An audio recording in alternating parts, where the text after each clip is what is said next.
من ضمن الأخطاء اللي بشوفها سواء في أفلام أو مسلسلات أو حتى في رسومات، إن هما يجيبوا لك ملكة مصرية أو لابسة تعبان على الحتة دي من دراعها. وبصراحة الستايل ده او الاكسسوارات دي ما كانتش المصريات كانوا بيلبسوها، ده ظهرت في العصر اليوناني الروماني، ما ظهرتش في العصر المصري القديم. انا ما شفنا ملكة لابسة تعبان على دراعها عشان تبقوا عارفين.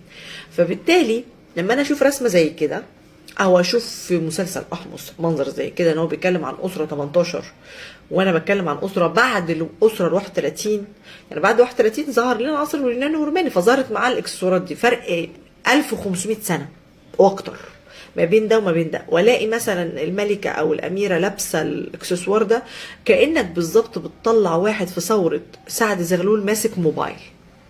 انتوا متخيلين مدى الصدمه اللي بتحصل لنا كاثريين لما بنشوف غلطه اثريه بالمنظر ده؟ فعشان كده يا جماعه احنا لازم ندقق قوي في بعض المعلومات علشان ما يحصلش نوع من انواع التريقه.